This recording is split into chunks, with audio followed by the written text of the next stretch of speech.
ጀማሪዎች ራሳቸውን የሚጠይቁት እነኚህ ጥያቄዎች ናቸው። ስራው ምንድነው? ምን እሰራለሁ? እንዴት ልስራ? ምን ላድርግ? ምናምን የሚሉ ጥያቄዎችን ያነሱና ራሳቸውን ያጨናንቃሉ። ፕሮፌሽናል የሚሆኑትን ደግሞ ስራውን ጀምሮ ስራውን እየሰሩ ያሉትን ራሳቸውን ጠይቆ ያሳምኑት እነኚህ ሁለት ጥያቄዎች ናቸው። አንደኛውን ምን መስራት እችላለሁ የሚለው ነው። አሁን ምንም አይነት ስራ ብትሰራ አዋጭ ነው። የትኛውን አይነት ስራ ብትሰራ አሰራር ነው የሚወስነው እንጂ የትኛውም ስራ አሪፍ ነው። ስለዚህ ራሳችሁን የምትጠይቁት ምን አይነት ስራ መስራት ትችላላችሁ? ውስጣችሁ ምን አለ? ችሎታችሁ ምንድነው? ስኪላችሁ ምን አይነት ስራ መስራት ትችላላችሁ? ውስጣችሁን ያለውትን እስቲ ራሳችሁን ጠይቁና የምትችሉትን ስራዎችን ዘርዝሩት። እኔ ይሄን መስራት እችላለሁ፣ እኔ ይሄን ቢሰራ አሪፍ ነው፣ ይሄ ቢጀምር ጸዴ ይሆናል፣ በዚህ ቢሰራ ያዋጣኛል የምትሉት ስራ ዘርዝሩና ቁጭ አድርጉት።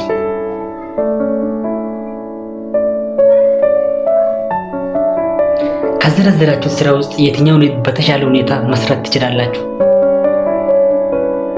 ስራ ስትሰሩ መቼም ደንበኛ ስትጠይቃችሁ ለደንበኛ የምታቀርቡት ሰርቪስ የምታደርጉት ነው። ያን ስራ ከዘረዘራችሁት ውስጥ የትኛውን ባሪፍ መስራት ትችላለህ? ኳሊቲውን ጨምሬ የራሴን ስኪል ጨምሬበት ወደፊት ራሱ ብትማር አፕግሬድ ማድረግ ስትፈልግ ወደ ቤት ተምሬ በቀላሉ መረዳት የምትችለው ውስጥ ያለው እጅ የሚችል ጭንቅላትን በደንብ አሳምነ የምትችለውን ስራ መጀመሪያ መርጠህ መውሰድ ነው። ከዛ ፒክ አድርገህ ከጨረስክ በኋላ ስለዚህ ስራ አስቤበት ፒክ ካደረግክ በኋላ ሁለተኛ ላይ ራስህን የምትጠይቀው የት ጋር ልስራ፣ የት ሰርቼ ገንዘብ ላገኝበት፣ የት ሰርቼ ገንዘብ ሜክ ላድርግበት፣ በየት በኩል ነው የሚያዋጣኝ የሚለው ነው። ይሄን ለማምጣት ማንም ሰው ተምሮ ትምህርቱን ከጨረሰ በኋላ ቀጥታ ስራ ፈለጋ ነው የሚሄደው። በተማረበት የሚቀጥሩ ድርጅቶች ጋር ሲቪ ያስገባል። ሰው ትፈልጋላችሁ ብሎ ይጠይቃል። በዲጂታል በአሁኑ ጊዜ ግን ቤት ተቀምጣችሁ ነው የምትፈልጉት። የኦንላይን ስራ የምትሰሩት ከሆነ በፋይቨር፣ በአፕወርክ፣ በዩቲዩብ፣ በሶሻል ሚዲያ በፈለጋችሁትን ስራችሁን ማጋራት ትችላላችሁ። ስለዚህ የምትሰሩበት ቦታ አያሳስባችሁም።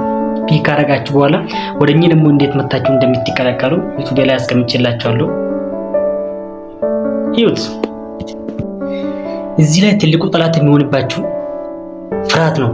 የሰራችሁትን ስራ አለመጋራት፣ ለማውራት መፍራት፣ ለሰው ለማናገር መፍራት፣ ድርጅቶች ላይ ሄዳችሁ እኔ ይሄን ስላሉ ብላችሁ ራሳችሁን ማሳወቅ አለመቻል፣ መፍራት። እንደምንም አድርጋችሁ እነኚህን ማስወገድ አለባችሁ። መቼም ሰርታችሁ የሰራችሁትን እኔ ይሄን ይችላሉ ብላችሁ ካልተናገራችሁ እንደምትችሉ ማንም አያውቅም። ስለዚህ ራሳችሁን ማስተዋወቅ፣ ወደ ገበያ ራሳችሁን ማምጣት፣ የሰራችሁትን ወደ ብር መቀየር። This is the target.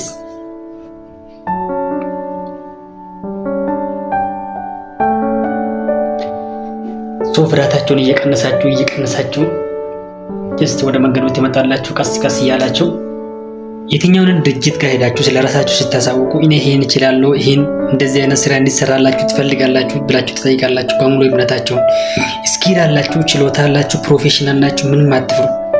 ቀጥታ ሄዱና የፈለጋችሁ ድርጅት ጋር ሄዳችሁ እኔ ይሄን እችላለሁ፣ በዚህ ላግዛችሁ እችላለሁ ብላችሁ ትጠይቃላችሁ።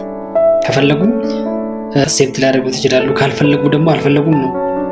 ስለዚህ ራሳቸውን ስታሳምኑ እንደምትችሉ ቁጭ አድርጋችሁ ራሳችሁን አሳምኑት። ድርጅቶቹ ጋር ማንም ጋር ሄዳችሁ ስለራሳችሁ ስትናገሩ እናንተ ፕሮፌሽናል ናችሁ፣ ትችላላችሁ። ማሳመንም መስራትም ወደፊትም የፈለጋችሁትን ክሬት ማድረግ ትችላላችሁ። ስለዚህ ቁጭ አድርጋችሁ ስለራሳችሁ ድርጅቱን ማሳመን አለባችሁ። ውስጣችሁን ያለውን ችሎታ አውጥታችሁ ድርጅቱን እንደምታግዙ ሙሉ በሙሉ ትነግራላችሁ። አለቀ። እነኚህ ሁለቱን ጥያቄዎች ከመለሳችሁ በኋላ ምንም ጥያቄ አይከብዳችሁም። ስለዚህ ከዚህ በኋላ እናንተ የምታደርጉትን የምትችሉትን ስራ በእነኚህ በነገርኳችሁ መሰረት ወደ ፈለጋችሁትን ራሳችሁን ገበያ ላይ ታውጣላችሁ። ከዛ በኋላ ገንዘብ ሜክ ማድረግ ትችላላችሁ። ስራችሁን ትጀምራላችሁ። አዲሽናሊ ገንዘብ መስራትም ከፈለጋችሁ ወይም ደግሞ መጀመሪያ ስራችሁን ከሆነ በቀላሉ ጀነሬት ማድረግ ትችላላችሁ። መጀመሪያ እነኚህ ሁለቱን ጥያቄዎችን ራሳችሁን ጠይቁና ራሳችሁን መልሳችሁ በመልሱ ራሳችሁን አሳምኑት። ሰብስክራይብ ፎር ሞር። ሌላ ተጨማሪ ቲፕ ከፈልጋችሁ ሰብስክራይብ ማድረግ እንዳትረሱ። ለጓደኞቻችሁም ሼር ማድረግ እንዳይረሳ። ቴንክ ዩ